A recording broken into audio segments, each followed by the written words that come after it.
Hi everyone, and welcome back to my channel. If you're new here, welcome to my channel.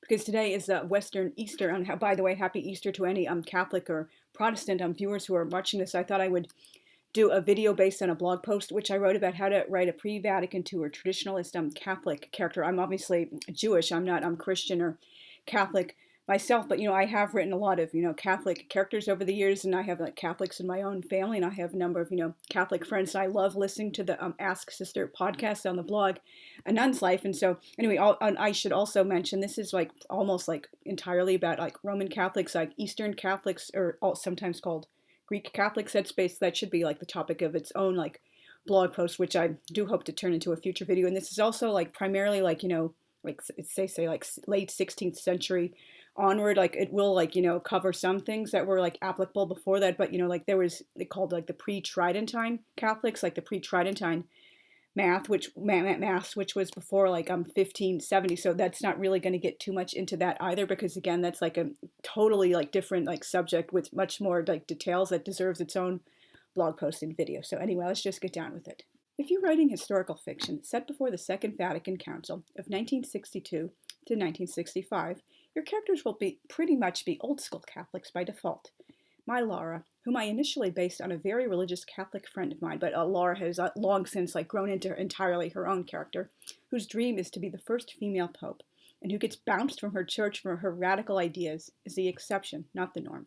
Contemporary Catholics who don't accept the liberalizing changes of Vatican II prefer to call themselves simply Catholics, but the term traditionalist Catholic or traditional Catholic is used to distinguish them from Catholics with a more modern outlook. And I'm not throwing shade or doing judgment or anything like that. That's just the terms people prefer for themselves. So what would be going on in such a character's world? Latin Mass. This is probably one of the best known changes of Vatican II. The sermon would have been delivered in the vernacular, but the Mass itself was all in Latin. This is also true in Judaism and Orthodoxy. There is obviously English for the sermon, and you can look in the prayer book, on opposite sides and such, but and also in conservative, or at least old school conservadox congregations, it's going to be primarily liturgy in Hebrew, not so much in English. And even in recent decades, the Reform movement has also moved towards much greater embrace of tradition and obviously adding more Hebrew back into the liturgy. The priest didn't face his congregation. Again, he would have faced them for the sermon, but during the actual Mass, he faced towards the altar. Nuns and monks wore full habits. The particulars differed by order, but you wouldn't have found them going about in street clothes or abbreviated habits. I've always loved and admired nuns. I feel kind of sad most no longer wear any sort of habit, and Sister Julie on the blog, anunslife.org, she hasn't been on the podcast for a while, but anyway, she was saying when she was still doing the podcast, all the habits have to be they are approved by the Vatican. So basically an abbreviated habit does have official permission. They're not just doing their own thing. In her particular case, she just wears a pin with her order's logo, the Sacred Heart of Mary, I believe is her order, and back in Monroe, Michigan. But I just feel it's a wonderful marking, when you look at someone, oh, that's a nun, she's wearing a full habit, she must be so religious and devoted to God and such. Just when you see an Orthodox Jewish woman or a conservadox woman like I am, after they're married, they cover their hair. Some do it in more liberal abbreviated style, just a really, really wide headband, or they'll wear a shadel, a wig, or a tichel, a scarf, but they won't mind if some of the hair pokes through a little bit. I am going to cover my hair if I ever, God willing, find a husband. There were junior seminaries for teenagers who wanted to join religious life, and many teens went right from their parents' homes to the convent or monastery upon high school graduation. As compared to today, it wasn't uncommon for many nun and priest novices to be all of 18 years old. And one of the memoirs I have read about converting to Judaism, it's called Ordained to be a Jew by John Scalamonte. He began his life as a priest, hence the title. And he talks about going off to this junior seminary when he's all of 14 years old. And he said that was totally common back in the day. I believe in the 50s, I think, he was becoming a priest and studying to be a priest, and he left in the, I guess, the 60s, the 70s, if I'm remembering correctly, because people were just telling him, look, Father John, we don't want you doing this kind of mission, to the downtrodden, focusing on drug addicts and stuff. And he just felt the church wasn't paying attention to him. And some people who were reviewing the book on Amazon said, oh, his beef with the church was valid back in the day, but today his issues would have been resolved and he would have stayed a Catholic. Obviously, we can't know for sure. Maybe he still would have had those, issues in a different way and chosen to embrace Judaism. But anyway, it totally was not, uncommon at all. And like nowadays, many people complain, oh, it's so hard to find young women and young men who want to become priests and nuns and monks. But like, back in the day, there were so many of them. It was just like very, very common. I just can't like stress this enough. And I've also read many nun books, and they also frequently talk about, oh, when I was like 18, 17, just graduated high school, I immediately went off to the convent, and they had so many friends their age. And unfortunately, there's a stereotype now. Many nuns are elderly, but if you like listen to the Ask Sister podcast, I'm sorry, I'm not being paid to promote it all. I just absolutely love listening to the sisters podcast. They do field many questions from young women, like in their teens, 20s, 30s, who are really, really interested in becoming nuns, who are already nuns themselves. Going to Catholic school was much more common. My character Laura and her 4 siblings are so liberal for their era, in large part because their family is too poor to afford Catholic school. In public school, they absorb all kinds of ideas, interact with different types of people, instead of only seeing the world through a very Catholic lens. Some schools didn't charge tuition for church members, but others did. The Eucharist was taken with closed eyes, kneeling, and not chewed. The priest would put it in the person's open mouth, and it would be dissolved. Today, it's not uncommon for people to stand up, keep their eyes open, take it with their hands, and chew it. And again, this isn't a topic for this video. It's like way too much detail, but the Eucharist was in a different form, like really, really like, centuries, like 1,000 or so years ago. It was actually leavened bread, and that's still, I know, the custom in Orthodox Christian churches, and they take both of them together on a special communion spoon, the wine and the leavened bread, and after services, they will distribute antidoron. I hope I'm pronouncing that correctly. It's bread that's been blessed but not consecrated for like non-Orthodox visitors. So they just like, want to include everyone in that. And so basically like the form communion takes, that's again a subject for another topic, but suffice it to say it was a lot like different like back in the Middle Ages and the Renaissance prior to the modern era, and they did have a communion spoon. As far as I know, that's not really done in even traditionalist Catholic churches. Please correct me if I'm wrong, but as far as I'm aware of, that's basically only done in like Orthodox churches these days, and maybe some like very, very like old-fashioned like conservative Methodist, Protestant churches. Much larger families. I don't think I need to explain the traditional Catholic prohibition against any sort of birth control. And again, like this wasn't a Catholic thing, like limited to Catholics, like basically pretty much everyone across the religious spectrum, and even people who weren't particularly religious, they had huge families because, their just birth control was not like widely available, or they just, didn't know about it, or sometimes it didn't even exist in a reliable form or at all. Unless there were fertility issues, or a priest approved a hysterectomy for something like very aggressive cancer or pelvic tuberculosis, a family would have a lot of kids. And again, another like instance where it would be they wouldn't have a lot of kids would be if like the couple didn't like find one another and get married until they were very, very late in life, almost like past the end of their fertility. So obviously like that pretty much precludes having a large family unless you're blessed with like a higher order multiple pregnancy, like like quadruplets or quintuplets or something like that. Limbo of infants, while never official Catholic doctrine, was more widely believed. Some people, both theologians and lay people, speculated unbaptized babies went to limbo. And this is again something I learned about from the Ask a Sister podcast. Like I really, really didn't know a lot of this stuff, like limbo and stuff. And some people, like they were like the nuns, the sisters were clearing up people's confusion, like thinking limbo was discarded by the church. They were saying, oh no, limbo has never been at like this other like similar concept. Or no, I'm sorry, they were saying that like purgatory has never been, like discarded from Catholic belief at all. It's like limbo, or like a certain like particular interpretation of limbo that's been out, and that's the particular Limbo. And also as a Dantista, like I'm not like a professional Dante scholar. I'm basically, basically just self-taught, someone who's like totally passionate as a layperson. Like Limbo appears in Inferno, and very unusual for the era or for like Catholic doctrine in general. Like no unbaptized babies or small children appear in Limbo at all. It's just for like righteous non-Christians. But later on in the Commedia, Dante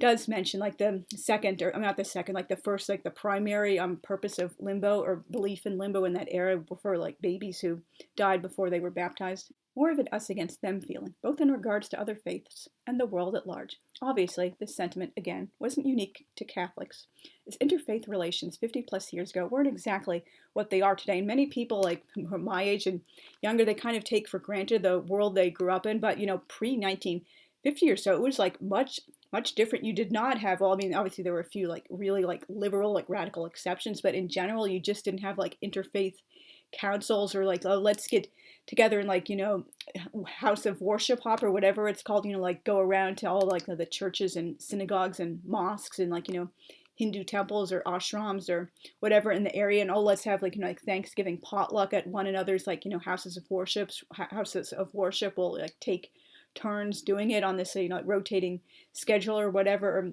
basically just like people were in general, they didn't talk to people, or if they did, that it wasn't like on a deep intimate friendship level. It was just, oh, I have a business relationship, like I work with this person, or like I'm going to exchange niceties because we live next door, and maybe I'll like help their children if there's like a death in the family or just some other kind of trouble. But in general, like interfaith relations, they just weren't really a thing. And if when I'm sorry if I'm sounding like a broken record, but when they did exist, it wasn't like, oh, we're all joining hands and singing Kumbaya and being a lovely little rainbow tribe. It's just like people in general like stuck to their own kind, like they lived what they knew. And again, that's like a completely different, like in detailed subject for another post. Not eating meat on Fridays, except for feast days like Christmas and Easter. Today, it's more common to only abstain from meat on Fridays during Lent. Women and girls cover their heads in church with either hats or beautiful lace veils, and I do know this is still done in traditional Catholic churches, and even some like non-traditional Catholic churches, it's like becoming popular and like making a comeback, and this has never been discontinued in Orthodox churches. Women and girls, they still cover their heads with like beautiful lace veils. It's just, oh, I really, really, really like this tradition, which is one of the reasons as a Jewish woman I'm really, really looking forward, if like, please God, I do end up finding a husband, and I will be covering my hair with these like beautiful tichels, scarves, and I would even like to have a shadel, a wig for like special occasions like Shabbos and holidays, or like a birthday or something like that. I really don't view it as oppressive. It's just like a beautiful mitzvah, and like traditionally, like not just Catholics again, or even like Orthodox Jews, that this was, and obviously we know in the Muslim world, I'm of course against some compulsory hijab like in Iran and like Saudi Arabia and stuff like that. But when you like choose to cover your hair and like literally no one has forced you, it's just something you do because it's your own belief. It's just beautiful. And again, historically, all women covered their hair. It was like viewed as like, keeping your hair is something beautiful and precious only your husband has access to, and like other women, or maybe like really, really like close blood related men in your family, like obviously like many women wouldn't probably have a problem with their father or their brother like seeing her with her hair uncovered if they're just like popping into the house really quickly. But just I really, really, I'm sorry I'm sounding like a broken record and rambling, but it just kind of makes me sad to think about how like hair covering has really fallen out of fashion. And again, not just like religious hair covering, but just like people in general, men and women both, they just don't wear hats anymore. And again, I know this is a little off topic, but the discontinuation of gloves for ladies, that also kind of makes me sad. We no longer do that. That just society is so less formal. Going to confession more frequently. And my character Laura, she goes to confession every single day, and I know some church like authorities feel like that should be encouraged. Like even if you're not committing sins, you can talk about like, oh, I felt like maybe I could be like doing this, like religious law or whatever, this custom, like with like more wholeheartedness, or I could be doing this, but I'm not doing it. I want to become more religious, or I'm thinking about my capacity to sin, or like I'm tempted. I've never done this, but I need help getting on my faith. It's not necessarily talking about like sins you have committed. Like obviously, like hopefully no one is committing like at least one new sin a day to go to confession for. Just working out a spiritual relationship with your priest, I guess, was more like the intent of going to confession every single day. Fasting for at least 3 hours before taking communion. And again, this is also a thing in Orthodox Christianity, but I believe they like start at midnight or something, or they just don't have any food or water like after they eat supper. Of course, again, the exception, this rule, it's like waived for pregnant women and obviously like very young children under like 12 or so, or like obviously if you're like sick or very elderly and such, you should never put your life on the line just for like a religious thing. And this is very similar in Judaism. You don't have to fast if you are sick. Your health always comes before everything. As for the Greek Catholic churches, there's been much less resistance to the Vatican II changes. The Ukrainian Greek Catholic Church has had the most problem with the changes. And again, this is totally a topic for another video and blog post, like a Greek, also called Eastern Catholic churches, because they're like, I mean, obviously they do have like many things in common with Roman Catholicism, but there are many things that are like different from it. And in some ways they can be a little bit closer to orthodoxy. Again, I really am looking forward to writing a blog post about that and turning that into a video in the future. Taking everything in the Bible literally, and again, this is not confined just to traditionalist Catholics. This is basically across the entire religious spectrum. Ascribing much more to papal infallibility, with much less personal dissent on issues like, like say, birth control, like divorce or premarital sex. Although, again, getting back to the Ask Sister podcast, until I listened to one of their episodes, I was also very confused and misinformed about papal infallibility. And I know many people who are Catholics also don't really understand this. It actually doesn't mean, contrary to popular misbelief and belief and misconception and such, it is, everything the Pope says or writes is, we should totally believe it and he's never wrong and such. No, it's not actually like that. It refers to very specific circumstances. He's making rulings on very specific points of theology, or talking about what so-called heresy or whatever. And according to Wikipedia, the first paragraph says, papal infallibility is a dogma of the Catholic Church which states that, in virtue of the promise of Jesus to Peter, the Pope, when he speaks ex cathedra from the chair, is preserved from the possibility of error in doctrine initially given to the Apostolic Church and handed down in Scripture and tradition. It does not mean that the Pope cannot sin or otherwise err in most situations. And there's a whole controversy back and forth. So I found out people thinking, when was a Pope in the past or whatever speaking with papal infallibility, or when was this intended to be infallibility, or when is it not, just misinterpreted as such. Again, that's a totally off-topic thing for another post and video. Mass took place on Sundays and holy days of obligation. Since Vatican II, many churches have begun holding Mass on Saturday evenings and the evening before a holy day of obligation. However, Mass still isn't celebrated on Good Friday, though pre-blessed communion is available. And that's, again, as far as I know. I'm not Catholic myself, so feel free to correct me if I was misinformed about that particular point. And let me know if I missed anything else important, in this entire presentation. If you're Catholic, are you a traditionalist or more liberal? Have you ever written any Catholic characters, and have you read any books about Catholics, or which ones would you recommend? I've mentioned several times. I absolutely love Judy Delton's Darling. It's just so cute. Her Kitty series. It's set in the 1940s in St. Paul, Minnesota, about a young girl who goes to Catholic school, coming of age, and her two very opposite friends. There's super duper religious Margaret Mary, and then there's rebellious Eileen, and there's just typical expected clashes between them. And then as Kitty gets older and goes into her first semester of high school, in the final book, she realizes the values of tried and true friendships versus people she's only known for a short while. Thank you very much for listening. If you enjoy content like this, please consider subscribing if you haven't already, and hitting the notification bell. And I particularly like seeing comments from you guys, because I really want to have conversations and make more friends on BookTube and AuthorTube. And again, if you're Catholic or Protestant, happy Easter. And again, if you're a member of the tribe, if you're a fellow Jew, happy Passover, Zis and Pesach. And thank you very much again for listening. I will see you guys again very soon. Thanks again. Bye.